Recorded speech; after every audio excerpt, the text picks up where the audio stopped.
The Incarnation tells you who God is, perfectly holy, bountifully loving, and who you are, sinful, unable to escape.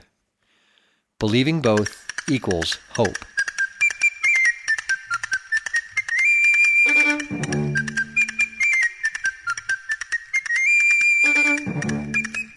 Because we are made in God's image, we are hardwired for hope. You and I are always putting our hope in something. If you listen, you will realize that we communicate with the language of hope all the time.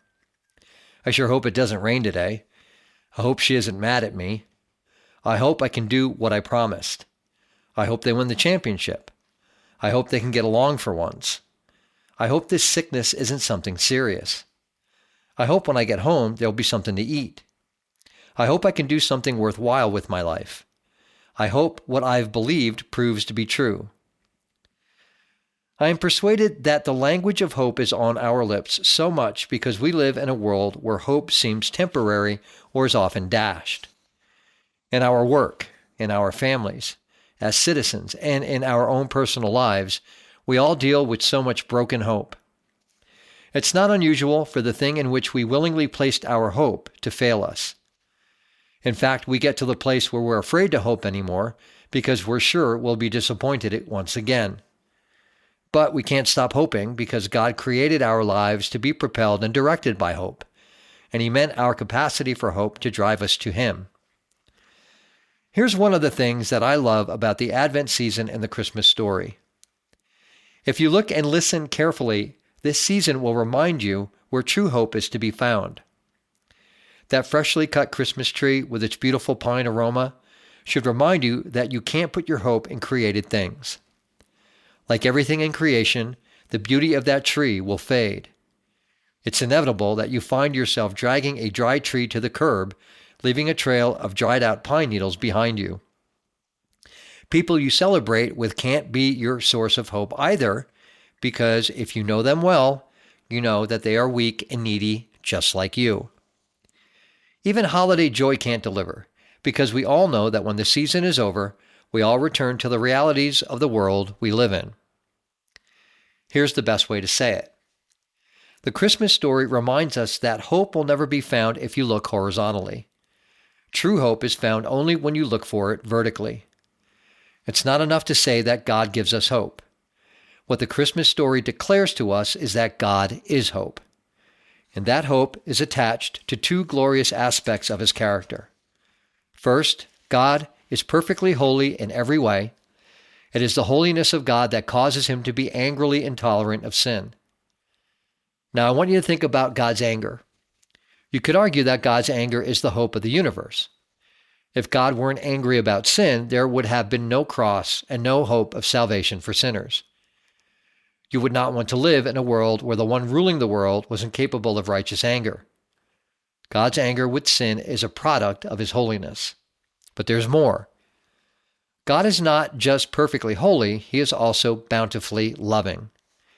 Because He is bountiful in love, God's anger with sin doesn't cause Him to wipe out sinful humanity forever, but to lovingly gift us with His Son to provide rescue, forgiveness, transformation, and ultimately, deliverance. Jesus came to die, and it is on the cross of His death that the Father's holy anger and His bountiful love meet in a violent moment of righteous judgment and gracious redemption. God is your only source for steady, unshakable, eternal hope. His holiness is your hope. His love is your hope. He is angry at what is destroying us, and in love, He rescues us. The Christmas story preaches to us both the holiness and the love of God. I have been arguing that true hope is only ever found vertically, but there is something I need to add. True hope won't be found without looking within yourself. You may be thinking, how can I be to myself the hope that I need?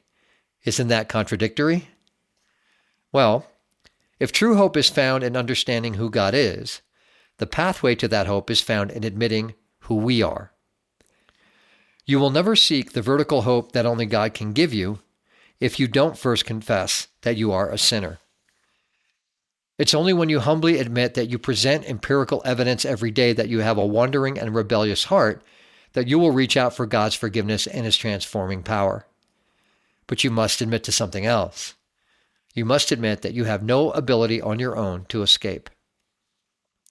To say that you're a sinner is not just to confess to some wrong behaviors, but also to admit that you have a condition. Sin is a condition of your nature, and because it is, you can't escape it. You have no ability to run from yourself. The Christmas story confronts us with our inability, because if we had any ability whatsoever to save ourselves from sin, the birth of Jesus would not have been necessary. The Christmas story reminds us that hopelessness is the only doorway to true and eternal hope. It's only when you give up on you that you seek and celebrate what God, in holy love, offers you in the person and work of His Son, the Lord Jesus Christ. It's true that hope isn't a thing. It's a person, and His name is Emmanuel. Celebrate hope this Christmas.